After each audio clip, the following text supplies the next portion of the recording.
today. All right. The past 2 days we went over those assignments, which if you weren't here for that, just turn it in. Okay, turn it in. Liger or I think I signed it after you guys were called out. So I get that done over the break and I get full points. yeah, I mean we might be finished up here too before the end of the period. What was the assignment for? Hazelwood versus Coalmire. It's about a publication in the school newspaper that the principal said this shouldn't be talked about in a newspaper and took it down and then went to Supreme Court about free speech in school. So it's interesting. But if you need any help, I'll help you out once we're done. Good? All right, so here are your terms: establishment clause, free exercise clause, parochial, and secular.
I'm recording right now. Can you wait like, I don't know, half hour? Are you gonna leave your room real quick? I'll be here till like 2:45. I got a faculty meeting then. Is this important or what? I mean, it can wait till the end of the period. Okay, sounds good. Where are you at? Sports. Oh, okay. Yeah, just come up then. All right. You guys good with these terms? Okay, I'm going to talk about a few court cases that pertain to religion in public schools, as we just got done with free speech. So, what about religion then?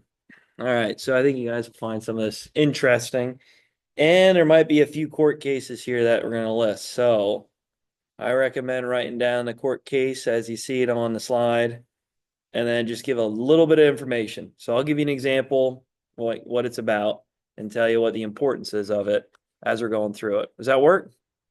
All right, so I'm not going to move too fast, hopefully, and we'll get through it.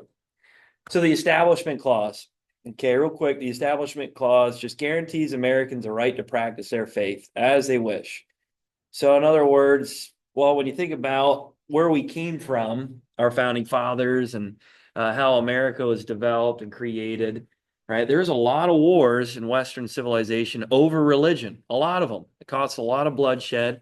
And the idea is here in this new country that we won't have one specific religion, right? One established religion. Okay. So it gives the people to freely exercise religion that they choose and that they want. So we're not going to have one primary religion. You guys remember, like with Henry VIII, Bloody Mary? You remember? Okay, geez, I mean, it got bloody, didn't it? Yeah, I mean, it says it in her name. And when it came to shifting to Protestantism, to Catholicism, there's a lot of people burned at the stake and killed, right? And you think about a lot of England's history with religious wars and disputes based on what the religion is of the crown. Well, it got ugly. So the founding fathers were like, hey, we got to move past that. This is awful, right? This is only going to tear us apart. And you can't really get anything done if the country's literally at each other's throats. So that's important. All right, free exercise clause is that may not favor one religion over another, or treat people differently because of their personal beliefs. So you are allowed to freely exercise the religion that you choose. Does that make sense? Okay. Now, there are some sticky situations here, right? Especially when it comes to certain religions that might embrace polygamy. We just talked a little bit about that in Soch, right, Olivia? Yeah, so when it comes to multiple spouses, okay. Sure, you guys heard some stories about that, Caden, yeah? Oh, I was gonna say, are you good? All right. Okay, so when it comes to polygamy, this is just again with multiple spouses, and here in the United States, we saw this as wrong, right? And that monogamy, a marriage between just two people, right? One person and another person, right? That is the right way to go about marriage. So, in other words, the United States kind of went around it and said, hey, if you're going to get married, you're going to have to apply for a marriage certificate, and the state approves of it, which we all know. We just went through that reserve rights. Okay, there's reserve powers of the states. And that's a way to kind of crack down on some of these religious ideologies that practice polygamy, where it just seems a little taboo or strange for our culture. So, yeah, other parts of the world obviously embrace it, but here in the United States, right, there are some laws out there to kind of, curve in some of these different religious aspects, right? Some just maybe even extreme. So, like sacrificing animals in the park, you just can't do that, right? Even though you say your religion's allowing it or, for it. It's like we have laws here to protect animals, right? And even people here from these religious practices. You just can't do that. All right, so here we go. Moving on. So when you think about the Establishment Clause, the whole idea here is Thomas Jefferson brought out this great idea of having a separation between church and state. Right. So when we mentioned a little bit about theocracies, you remember theocracies back in chapter 1, where religion dictates and determines what the direction of the country and the state's policies will be. Right. A lot of times religions, well, some of them are created to literally kill other religions, right? To see the ending of them. And that's always not the best way to go about things, let's face it. So when it comes to certain religious doctrines, directing state policy, that's always not in the best interest. I mean, you look at some forms of religion when it comes to the Islamic religion, especially when it comes to the mistreatment of opportunities for women. Like we all know that's not right. That's wrong. And when it comes to death to certain groups of people, right? Again, that's something again that shouldn't be practiced. So a separation of church and state is important. Now, we do have a lot of religious foundations, don't we? Big time, right? Christianity is a big part of what the United States is, and a big part of Western civilization and a development of many, many ideas here in our country. So, yeah, I'm not totally saying that religion's out of it. I'm not saying that. But when it comes to policy and laws and practices, right, they want to try to leave religion out of it because there'll only be disputes with other forms of religion. So, again, separation of church and state. Wait a minute, what light the thinker brought this one up? You guys remember? What by that nickname, that pen name? Voltaire, you remember that guy? Yeah. Do you guys know too, one of his famous quotes was Spider-Man's quote, full of events. Great power. Comes great responsibility. Yeah, that's Voltaire. Really? Yeah. Isn't that cool? Uncle Ben stopped it. Anyway. Okay, so the Establishment Clause, I'm going to go through some examples here of court cases that, when it comes to religion and public school, maybe sometimes they cross the boundaries. Right. One of the biggest debates is whether the state should fund parochial schools, meaning religious schools, Catholic schools. So a lot of times, right, depending on the situation, right, depending on the area, they'll have Catholic schools designed, right, Christian schools or parochial schools that people can maybe choose to send their kids to rather than public school. And the big question comes up then is about financial concerns, right? A lot of times, if you don't get the amount of students into the parochial school, they might be hurting to just pay the bills or provide resources that is needed, or even transportation. Let's face it, right? transportation for these kids to get to school. So this is one interesting court case, Everson versus Board of Education, where it was a topic of religion and public funding. Okay. The whole idea was that public money can be used for things like transportation to religious schools. So I know when you think about it, people are like, wait a minute, I didn't choose my kid to go to that Christian school, and the way they spend their money is the way they spend their money. But do they deserve to receive taxpayer money? Maybe not, right? And there's a big debate about that. It's like, well, I sent my kids to public school. Why am I paying for the transportation of these other kids to go to a Christian school, a parochial school, Catholic school, whatever it might be? And this is where it kind of got it up in the air. It's like, well, how can we determine where this, or determine if taxpayer money, government money can go and help these kids that go to a parochial school? Let's face it, they're kids, right? They're citizens here of the United States, but depending on what educational route they go, they might not receive the same materials, funding, you name it. Anyway, they determined though is that they determined that public money can be used for the means of transportation, right? You still have to offer that ability for kids to get to school, right? And it's up to the government here in order to provide that.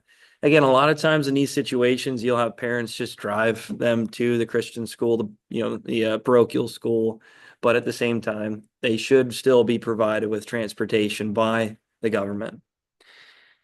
Right, and this is the first time we actually see this establishment clause being determined in public education. So this wall of separation between church and state, which I think is interesting. All right, another one down here is Board of Education versus Allen. All right, so this is religion in school books. Okay, so when you think about, again, religious schools, right, again, a lot of times they don't have the best funding, right, when it comes to providing materials and resources to their students. Right? A lot of times you look at public schools and what they have to offer, it's a little bit more. Okay, they just have a little bit more resources, a little bit more funding. And that's not all the time, right? There are some private schools out there that funding is not a problem. Okay, like Milton Hershey, you guys, yeah, they whatever they want, they got it. But anyway, some private schools, though, Christian schools, they might not have that ability. Anyway, the whole ruling with Board of Education in Allen is just mentioning about how the state, these programs here provide books, materials, resources to these religious schools. Now, here's the twist of it, though. It can't be focused around a religious topic or a religious preaching, right? So if, let's say, this Catholic school wants to buy and purchase, textbooks that just preach strictly by the Catholic doctrine, then it's not allowed. Does that make sense? Because then the state's kind of affiliating with that religion, and that's a no-no, okay? But if it is just secular books, meaning no religious affiliation, right? This is no religious direction, then the state can fund that to the religious schools. Does that make sense? All right. So these are resources, books, right? Materials that the school can use that is not directed around religion. So I thought that was a good one too, to put in about the establishment clause. All right, here's another one. So when it comes to the establishment clause, Engel versus Vitale, right? This is about how prayer in public schools, well, it is forbidden, right? When it comes to the bell schedule. So up until, well, this time period, you can see 1962, right? In public schools in the United States, it was kind of a part of the bell schedule, a part of the curriculum in a way to pray, right? I don't say the curriculum, but the bell schedule. So there's time set out of the school day where they'll actually focus on praying and, well, again, sending these messages to God during the school day. It was designed in the schedule. So you can imagine, like right before, let's say the bell rings, right? Right before you do the pledge to the flag, right? You would pray, right, to God. So it's one of those things where they looked at it and said, you know what, I mean, when it comes to certain people, their affiliation, their religious background, maybe they're not all Christian, right? Maybe they're not all, let's say, Catholic or whatever it might be, right? Maybe their viewpoint of religion might be different. So they determined that you got to remove, right, this prayer that's designed for the school day. Now, there are some situations in clubs where, you know, if you want to voluntarily involve yourself in a club, or let's say before the school day or after the school day, right, you can participate in that, okay? So when it comes to a prayer, let's say before school, like a lot of times they say meet at the flagpole, right? So they have these programs even here, right, even before school, right, where these students and even teachers, educators will go and pray before the school day. Anyway, big thing here to note too is that when it comes to educators, they're not allowed to lead it, they can participate, but it's more student led. Does that make sense? Okay, because it's all voluntary. And it just won't look good if, let's say, the educators leading it, because it might show that they're promoting it or maybe indoctrinating the student doing so. Which, again, there's a lot of states though out there that are looking to try to put the Ten Commandments in the school that students would see. And a lot of people are getting kicked back to it, saying that's revolved around a certain religion and not others, which we'll see where it goes. Right, actually, there was a court case, I think 2 years ago, over a football coach after the football game. He led a prayer on the football field, and the school board fired him over it. They said that this wasn't allowed because of, you know, the establishment clause and all. And he took it to Supreme Court, and they actually sided with the football coach because it said this was after the game, right? Typically after games, you see players come into the middle of the field from both sides, and they'll pray, you know, and hold a prayer. And I guess because the coach led the prayer, people were up in arms about it. They're a little upset. They're like, well, he's trying to, you know, I don't know, indoctrinate my child into this religion. And that's not what he was doing. But you see it a lot at a lot of schools. But the Supreme Court sided with the football coach. And it was one of those things where it was after the game. Now, if they would have did a timeout and pause right there, you know, in the game here and had everybody not forced, but if they, let's say, announced it over the loudspeakers that they're gonna hold a prayer and that everybody should join, then that would cross the lines. Does that make sense? Because it was during the scheduled time of the event. All right, so next one is Abington School District versus Shemp, Murray, Kirtland. All right, there's a lot there, I get it. But this is about Bible readings in church or in schools. Sorry. So Bible readings in schools. So very similar with the Lord's Prayer. Okay, and just praying in schools. And this was another one where they said this isn't allowed when it comes to reading certain sections of the Bible in school, right? During the school day, during the schedule, and even just reading the Lord's Prayer. Isn't that crazy? But anyway, they thought that this crossed the lines when it comes to religious viewpoints, and that some people might not be comfortable depending on their religious background. So this was banning that as well. We're saying that this isn't allowed to happen in a public school based off of other people's religious backgrounds. But you can see, right, some of the reasons behind it. Like I said, there's a lot of states, more southern states, that are pushing for more Bible discussions and even prayers in school. And like I said, we'll see where it goes. It's still up in the air right now, actually. And you know, displaying the 10 Commandments within the school building, which again, I don't know where it's gonna go, and that might change some things. Maybe there'll be another talking point that I can put on the slideshow. But we'll see where it goes.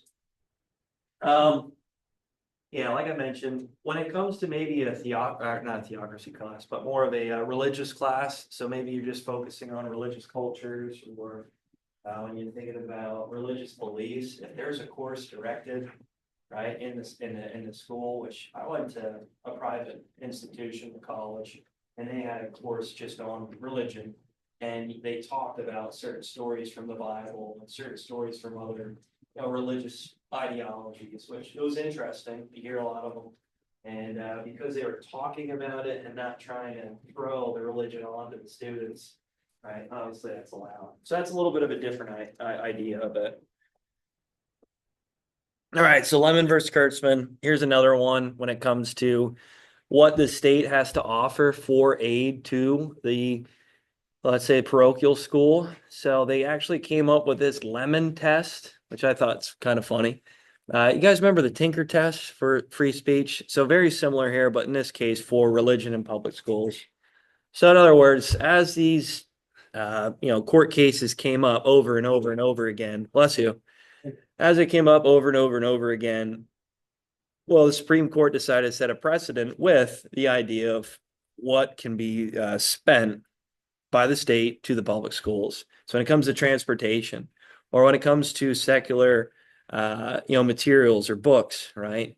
That can help aid the classroom, right? Those are allowed by the state to be funded, right? But when it comes to focusing around a specific religious viewpoint, then that's where it crosses the line, right? Then the government doesn't have to fund these types of resources, these books or programs or even services, okay? So the lemon test is more or less just seeing, hey, are these materials or is this field trip that the student's going to go on, is this focused around a more of a secular idea, or is this focused around specific religious ideology? Because if not, then we're not going to fund it, right? Or sorry, if it is, then we're not going to fund it, right? If it's secular, then fine, right? We want to provide these opportunities for the kids, right? The state can provide that, but if it goes to a religious tendency, then right, the state is not obligated to do so. So the lemon test is just this precedent that's set about what can be preached, what can be taught, what can be bought, transportation to certain events, or when it comes to certain materials in the classroom. All right, you guys good? Okay, the lemon test. Some say the lemon law. I don't know. It's kind of funny, but anyway. All right. Another idea here is free exercise clause when it comes to certain viewpoints and court cases that stem from this. Well, this is where the state has an ability, depending on the religious background or traditions or certain viewpoints, well, the state can actually kind of go around, right, the religion in order to try to prevent certain behaviors from happening, right? So like I was talking about polygamy, right? When it comes to marriages of multiple spouses, multiple people, so let's say one person, right? This is something that we see as kind of wrong and taboo, right? And with the United States, they can kind of prevent this type of behavior from happening, even though they're not going against someone's religion, even though we know that free exercise clause, establishment clause is out there. While the state has an ability to stop certain behaviors from getting out of hand, because there are some religious and even community values and traditions that are a little out there, right? And maybe even radical in many cases. Right, you think about some of the cults over the time, my gosh, right?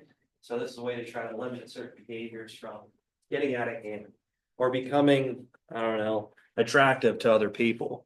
So yeah, with Reynolds versus United States, this is the government can outlaw, again, polygamy is a good example if it's a part of a religion.